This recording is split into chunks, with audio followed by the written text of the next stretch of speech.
Hello, welcome to Prabhas veggie world.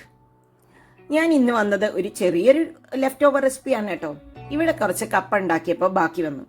അപ്പോൾ ആ കപ്പയുടെ കൂടെ കുറച്ച് മുതിരിയും കൂടി ചേർത്തിയപ്പോൾ എനിക്ക് ചായക്ക് പാകത്തിൽ നല്ലൊരു കട്ട്ലേറ്റ് കിട്ടി. കട്ട്ലേറ്റ് എന്നോ ടിക്കി എന്നോ വിളിക്കാം. ഓയിൽലെസ് ആയിട്ടാണ് ഉണ്ടാക്കിയത്. നല്ല ടേസ്റ്റി ആയിട്ടുള്ള കട്ട്ലേറ്റ് ആയിരുന്നു. അതുകൊണ്ട് തന്നെ ഞാൻ ആ റെസിപ്പി നിങ്ങളുമായിട്ട് ഷെയർ ചെയ്യാമെന്ന് വിചാരിച്ചു. കട്ട്ലേറ്റ് ഉണ്ടാക്കാനായിട്ട് ആദ്യം നമുക്ക് 1 ടേബിൾ സ്പൂൺ ഓയിൽ ഒഴിച്ചു കൊടുക്കാം പാനിലേക്ക്.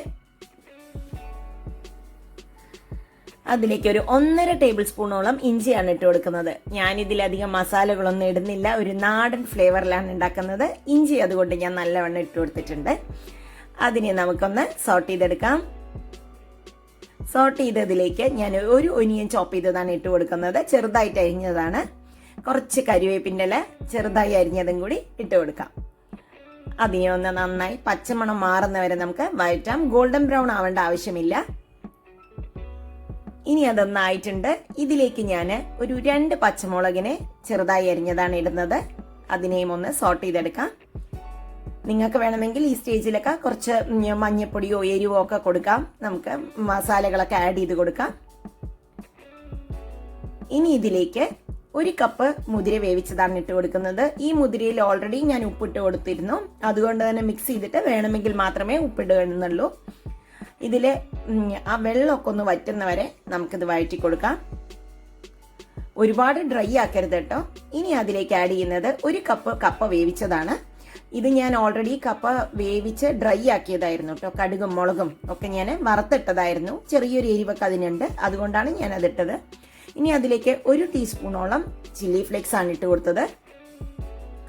ജസ്റ്റ് ഒന്ന് നമുക്കതിനെ നന്നായി മിക്സ് ചെയ്യാം. നിങ്ങൾ മിക്സ് ചെയ്ത് സ്മാഷ് ചെയ്തെടുക്കണം. നന്നായി മാഷ് ചെയ്യണം. എല്ലാ സ്ഥലത്തും എല്ലാം തമ്മിൽ നന്നായി ഒന്ന് യോജിപ്പിച്ചെടുക്കണം. ഇത് നന്നായി യോജിച്ചിട്ടുണ്ട് കേട്ടോ.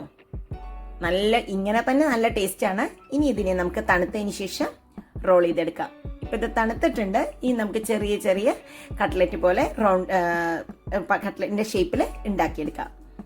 നിങ്ങൾക്ക് ഇതിനെ വേണമെങ്കിൽ വറുത്തെടുക്കാം. ഓയിലിൽ ഡീപ് ഫ്രൈ ചെയ്തെടുക്കാം. കുറച്ച് ബ്രെഡ് ക്രംസ് ഒക്കെ മുകളിൽ കോട്ട് ചെയ്തിട്ട്. ഞാൻ അതൊന്നും തന്നെ ചെയ്യുന്നില്ല. വളരെ ഹെൽത്തി ആയിട്ടാണ് ഞാൻ നോക്കുന്നത്. അതുകൊണ്ട് ഇതിങ്ങനെ തന്നെ കഴിക്കുന്നത്. ഇതാ ഷേപ്പിൽ കട്ട്ലറ്റിന്റെ ഷേപ്പിൽ നമ്മൾ ഉണ്ടാക്കിയെടുത്തിട്ടുണ്ട്. ഇനി അത് നമുക്ക് ഇതിനെ ഒന്ന് ചുട്ടെടുക്കാം കേട്ടോ. അതിനായിട്ട് ഞാനിവിടെ ഒരു പാനാണ് എടുത്തിരിക്കുന്നത്. പാനിൽ 1 ടേബിൾ സ്പൂൺ ഓയിലാണ് ഒഴിച്ചു കൊടുക്കുന്നത്. അതിനെ എല്ലാ സ്ഥലത്തും നമുക്ക് എത്തിച്ചു കൊടുക്കാം. ഓയിൽ ഇല്ലാതെയും ചെയ്യാം. അല്ല ഡീപ് ഫ്രൈ വേണ്ടവർക്ക് ഡീപ് ഫ്രൈയും ചെയ്യാം. ഇനി നമുക്ക് ഓരോന്നായിട്ട് ചൂടായിട്ടുണ്ട്. അത് വെച്ച് കൊടുക്കാം. മുതിര ഒരുപാട് പ്രോട്ടീൻ റിച്ച് ഉള്ളൊരു സാധനമാണ് കേട്ടോ. അതുകൊണ്ട് തന്നെ വളരെ വെയിറ്റ് ലോസിനൊക്കെ വളരെയധികം നല്ലതാണ്. ഇത് നല്ലൊരു ഹെൽത്തിയും ഫില്ലിങ്ങുമായിട്ടുള്ളതാണ്. അതുകൊണ്ട് തന്നെ കുഞ്ഞുങ്ങൾക്ക് മാത്രമല്ല വലിയ ആൾക്കാർക്കും എല്ലാവർക്കും വളരെ ഹെൽത്തിയും ടേസ്റ്റിയുമായിട്ടുള്ളൊരു കട്ട്ലറ്റ് ആയിരിക്കും. ജസ്റ്റ് എല്ലായിടത്തേക്കും ഓയിൽ ആവാൻ വേണ്ടിയാണ് ഇങ്ങനെ ചെയ്യുന്നത്. അപ്പോൾ നമുക്ക് എല്ലാ സ്ഥലത്തും ഓയിലാവും. ഒരു 5 മിനിറ്റ് നമുക്ക് ഇങ്ങനെ വെക്കാം. ഇതൊരു 5 മിനിറ്റ് കഴിഞ്ഞിട്ടുണ്ട് കേട്ടോ. ഇനി നമുക്ക് ഓരോന്നായി മറിച്ചിടാൻ നോക്കാം. ജസ്റ്റ് കണ്ടോ, അതായിട്ടുണ്ട്. അത് കപ്പട കൊണ്ടാണ് ഇങ്ങനെ ഒരു വൈറ്റ് കളറൊക്കെ വരുന്നത്.